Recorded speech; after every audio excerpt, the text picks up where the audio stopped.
भगवान बुद्ध का जब पाटलिपुत्र में शुभागमन हुआ तो हर व्यक्ति अपनी अपनी संपत्ति की स्थिति के अनुसार उन्हें उपहार देने की योजना बनाने लगा। राजा बिंबिसार ने भी कीमती हीरे मोती और उन्हें पेश किए। बुद्ध देव ने सबको एक हाथ से सहर्ष स्वीकार किया। इसके बाद मंत्रियों, सेठों, साहूकारों ने अपने अपने उपहार उन्हें अर्पित किए। बुद्ध ने उन सबको एक हाथ से स्वीकार कर लिया। इतने में एक बुढ़िया लाठी टेकते वहाँ आई। बुद्ध को प्रणाम कर वह बोली, भगवान, जिस समय आपके आने का समाचार मुझे मिला उस समय मैं यह अनार खा रही थी। मेरे पास कोई दूसरी चीज न होने के कारण मैं अध खाए फल को ही ले आई। यदि आप मेरी इस तुच्छ भेंट स्वीकार करें तो मैं अहोभाग समझूंगी। भगवान बुद्ध ने दोनों हाथ सामने कर वह फल ग्रहण किए। राजा बिंबिसार ने जब यह देखा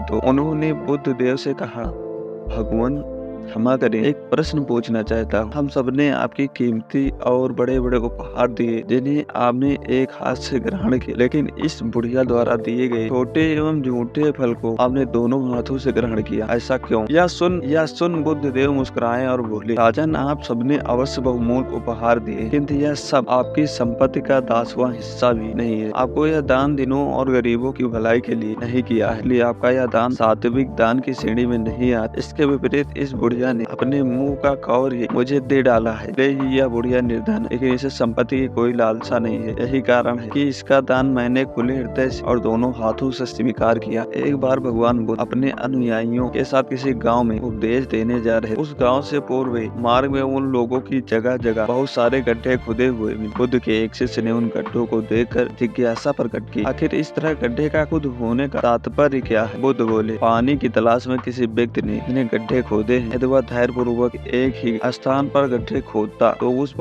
उसे पानी अवश्य मिल जाता। वह थोड़ी देर गड्ढा खोदता और पानी न मिलने पर दूसरा गड्ढा खोदना शुरू कर देता। व्यक्ति को परिश्रम करने के साथ धैर्य भी रखना चाहिए। अमृत की खेती। एक बार भगवान बुद्ध भिक्षा के लिए एक किसान के यहाँ पहुँचे। तथागत भिक्षा के लिए आया देखकर किसान उपेक्षा से बोला, मैं हल जोतता हूँ तब खाता हूँ, तुम्हें भी हल जोतना और बीज बोना चाहिए और तब खाना खाना चाहिए। बुद्ध ने कहा, महाराज, मैं भी खेती ही करता हूँ। इस पर किसान को जिज्ञासा हुई और वह बोला, मैं न तो तुम्हारे पास हल देखता हूँ, न बैल और न ही खेती का स्थल, तब आप कैसे कहते हैं कि आप भी खेती ही करते हैं? आप कृपया अपनी खेती के संबंध में समझाइए। बुद्ध ने कहा, महाराज, मेरे पास श्रद्धा का बीज, तपस्या रूपी वर्षा और प्रजा रूपी जोत और हल है। पाप भीरुता का दंड है, विचार रूपी रस्सी है, स्मृति और जागरूकता रूप हल की फाल और पेनी है। मैं वचन और क्रम में संयत रहता हूँ। मैं अपनी इस खेती को बेकार हाथ से मुक्त रखता हूँ और आनंद की फसल काट लेने तक प्रयत्नशील रहने वाला अप्रमाद मेरा बैल है, जो बाधाएं देकर भी पीछे मुंह नहीं मोड़ता है। वह मुझे सीधा शांति धाम तक ले जाता है। इस प्रकार मैं अमृत की खेती करता हूँ।